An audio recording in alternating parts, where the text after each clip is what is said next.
Earlier this week, we talked about how digital media can affect your brain, and for the next couple days, we're going to talk about how social media affects how you feel, your emotions. So, social media and how you feel. Our essential question for today is, how does your social media affect how you feel? There you go. So our learning objectives. 1, we're going to reflect on how social media use makes us feel and how it compares to other teenagers and how it makes them feel. 2, describe how active and passive social media use can lead to positive and negative feelings. And 3, identify action steps to increase your positive feelings while using social media. So here is an interesting little poem here that was written by a student, a teenager, not one of my students, but a student. And it is about her feelings, or his feelings, her feelings, it's Vanessa, about social media use and about her phone. So it is called Stupid Blue Screen by Vanessa Ramon Ibarra. I've become so attached to my phone that the sun no longer provides light.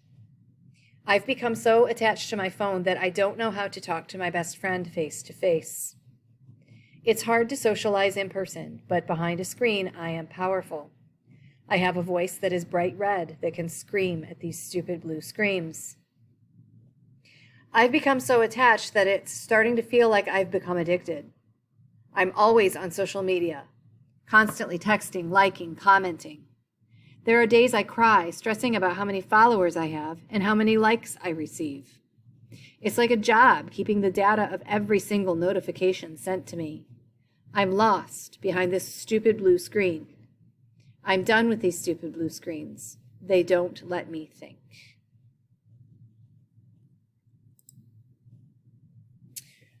So I want you to think about this poem. And then on a scale of 1 to 5, with 5 being... with a 1 being feeling some type of way, and a 5 being super stoked.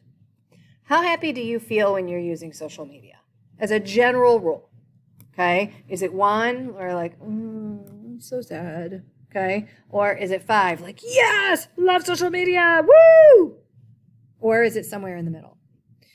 So answer that below, okay? So tell me 1 through 5. And then explain your response. Okay, why? If you chose a 4, why did you choose a 4? If you chose a 2, why did you choose a 2? Please give specific details and answer the question. After you've thought about that, take a look at this, this statistic here. This is a study by the Pew Research Center from 2018, and if you want to see that study, you can click on there, and it'll actually take you to that study about teens' social media habits and experiences. So here's just an infographic that kind of sums up what this study found. The percentage of U.S. teens who say the following about social media. So as far as positive thoughts about social media, 81% of teenagers feel more connected to their friends. That runs really in line with what we talked about in Jaguar Live on Monday. 69% of teenagers think that it helps teens interact with a more diverse group of people. So instead of just interacting with only the people who are right within your neighborhood or right within your classroom, it helps you interact with people you would have never met before. And 68% feel as if they have people who support them through tough times in social media. The negative feelings that were associated were these. 45% of teenagers feel overwhelmed by all the drama on social media. And let me tell you, I'm not even a teenager, and I don't have a whole lot of drama on social media, but I am exhausted by watching teenage drama on social media. Exhausting. Okay? 43% of teenagers feel pressure to only post content that makes them look good to others. So they only show their best selves on social media. And 37% feel pressure to post content that will get a lot of likes and comments. So I want you to think about these statistics and answer these following questions. You can just go ahead and click and you'll be able to type on the slide. I can't English. So what conclusions can you draw from these statistics is the first question. Okay. And the second is, how do they compare to your personal experience? So please put some thought into these questions and, write a few sentences for each.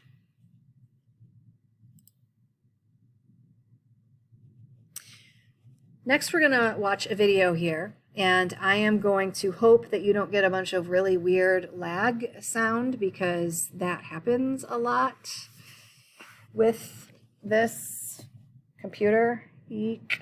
Okay. I'm going to move some things around here to try to make the sound a little better. We're going to watch this video, and I want you to capture your thoughts on a notes tracker worksheet. So the notes tracker worksheet is not in the same assignment, okay? The notes tracker is actually, I'm sorry, it is. It is in the same assignment. So you have the slides here, and then you have the notes tracker. So you're going to open that up, okay? And you are going to respond to what you are seeing in the video on this note tracker. So it says, part 1, how do social media platforms affect your mood?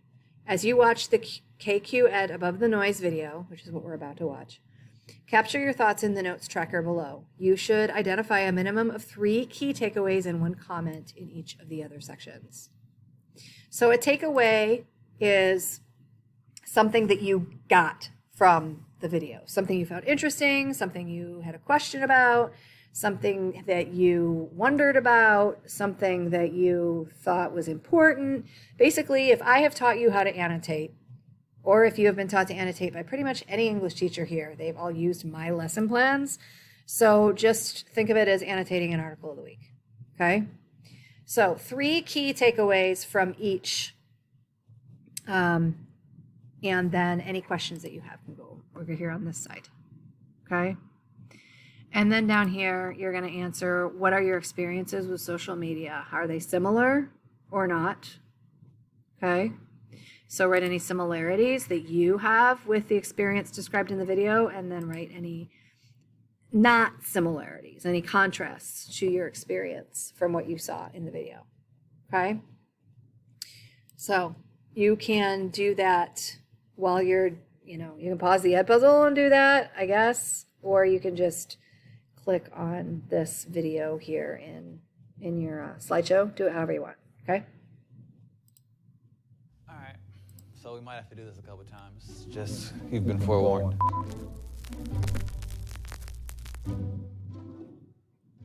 We use the hell out of social media. And while on occasion it can prove useful. Oh man, my Grammy's Bitmoji game is dope. Experts warn that social media is fundamentally changing the way our brains process information. The media thinks we're addicted. Teens. Social media. Obsessed. There's always some new study highlighting some new findings on how social media is ruining young minds. I get it. Perfect vacations, perfect selfies. You can only scroll through your Instagram feed for so long before it really gets to you, right? But if you look at the actual research, does it support the idea that social media is subconsciously chipping away at our emotional well-being, making us depressed? Can you really use a blanket statement, social media? Are Facebook, Twitter, Snapchat, and Instagram all doing the same thing to your brain? First, a little historical context on how experts have used new communication technologies. In 1936, when radio was all the rage, students were at risk of disturbing the balance of their excitable minds. Television, it was going to disrupt conversation, reading, and the patterns of family living, resulting in the further vulgarization of American culture.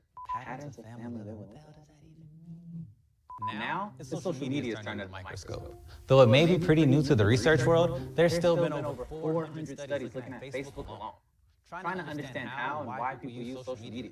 The results don't boil down to a simple one-size-fits-all consensus. In researching this story, we look primarily at studies published in the last 3 years from respected American research universities, like the University of Michigan and Carnegie Mellon. The majority of those studies focus specifically on Facebook use, and a good number did find a correlation between Facebook use and depressed mood. But there's always a but, isn't there? It's not necessarily the case that Facebook use is causing a depressed mood. It could just as easily mean that people who are feeling depressed spend more time on Facebook. When looking at Facebook use, researchers found that how you're using it is super important. Facebook's resident expert explains. If you look at more active uses of Facebook, so looking at people sending comments or sharing messages or writing on each other's walls, we find that well-being improves over time. But on the other hand, just sitting back and passively reading your newsfeed doesn't have these effects. Are you passively scrolling through your Facebook feed, letting selfies and food porn slowly wash over you? If so, the link between social media use and depressed mood appears to hold true. But if you're showing some love to your cousin Bob, who just graduated, finally, then the correlation can swing the other way. Your mood may actually get a boost. So when they say Facebook use is associated with depressed mood, we have to define what they mean. Passive use or active use? And if it's the latter, active use with who? If what's important is how you're using social media and who you're using it with, then Snapchat may be the clearest example yet of how all social media isn't created equal. For the research crowd, Snapchat is still pretty new, so there's not a ton of research yet. One study published in the research journal, Information Communication and Society, found that Snapchat interactions were associated more with positive mood compared to other social media platforms. Now, it's a small sample size of 154 undergraduates in Michigan. It's not big or varied enough to apply the results to everyone, but the study's authors think that with Snapchat, give me a second, ephemerality is the key ingredient. Videos and photos disappear seconds after being viewed. Because of this, we often share more mundane, everyday stuff with close friends. A stark contrast to the perfectly curated photos of success posted on Instagram that will exist forever. We can't give Snapchat all the credit for causing an uptick in mood, but more general research in psychology does support this interpretation. The ephemerality, do your Googles, of Snapchat requires the user to be present in the moment. This focus on the here and now, as opposed to thinking about the past or future, is associated with positive mood. That's what these dudes over here said. So the next time you see a scary headline about the evils of social media, remember, the research says how you're using it is what really matters. Typically, passive use is associated with depressed mood. Active use is associated with positive mood. So, what do you think? Does this research ring true for you? How does your social media affect your mood? Let us know in the comments below. Till next time.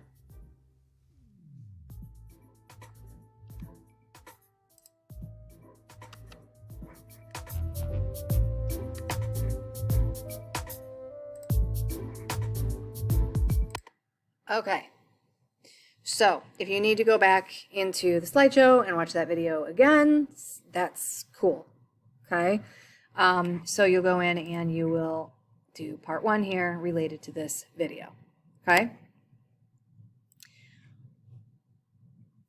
Active and passive use, he used these terms a lot. You're going to need to know these for the cats at the end of the week. So please make sure you are aware that active use is when you are contributing online, you're posting, you're commenting, you're liking, you're loving, you're crying, you're, somehow expressing something, okay? You're actively participating in some kind of online conversation. Passive use is when you just scroll through the content, but you don't react to anything, okay? So what they've learned in studies about this is that people who are active users of social media find that social media gives them pleasant thoughts and makes them happier. Whereas people who passively use social media and just basically scroll and look at everybody else's stuff but never interact, that those people tend to associate it with more depression and sadness. Okay? All right, so you've finished the notes, or you're going to finish the notes, and then you're going to also do this second page of the Social Media Perspectives handout, okay? So on page 2, part 2 says, create an action plan for yourself. 1, overall, how does social media make you feel? And I know that we don't always feel the same all the time, but as a general rule, okay, like we talked about with 1 to 5 earlier, as a general rule, how does social media make you feel? 2, when does it make you happiest? Be sure to explain what you're using, how you're using it, and how much you're using it when you have this feeling. So they want to know, is it TikTok? Is it Snapchat? Is it Facebook? Is it Insta? Is it, what is it that you're using specifically? And how do you use it? And how much do you use it when you have these feelings? So like if I were to answer this, I would say I only use like Instagram and Facebook, mostly Facebook. Like I have other accounts like Twitter and TikTok, but I just like never use them. So I would say that I'm happiest when I am able to share my life with my friends and family who I don't see every day. Okay. So I would say, okay, I usually use Facebook. I usually use it to interact with people who I don't get to see every day, to share my experiences with them and to let them share their experiences with me so that we can keep in touch, so that we can still know what's going on in each other's lives. And I would say I probably use Facebook too much. But I think that that's probably fair to say of just about everybody, that they use social media an awful lot. Okay. So that's when it makes me happiest, is when I'm able to connect with people. So that's what they're asking you to do. Question 3, when does it make you the least happy? Again, explain what you're using, how you're using it, and how much you're on it when you have that feeling. Okay. I would say for me, still Facebook, since it's the one I primarily use. I'm least happy when people troll. Okay, when people troll, try to cause friction, especially when they're people who are supposed to love me, like family members or friends. I mean, I don't have a whole lot of that anymore because I've actually deleted and blocked quite a few people who I am related to, just because they're toxic online. They're not very nice. They're super duper kind face to face, but get behind a screen and they turn into like terrible trash people. It's unbelievable. Okay. So that's when I'm least happy. You want to answer that for yourself. And then 4, what is one concrete step you can take in your daily life to make sure your overall experience with social media is happier? Mine, I just told you, I blocked people. I blocked my brother because sometimes that's just what you have to do to maintain the life, the relationship in real life, is just not interact on social media. So that is it for today. That's your assignment. And on Friday, there will be a cats over everything we've done this week. So if you have any questions, let me know. Have a great one.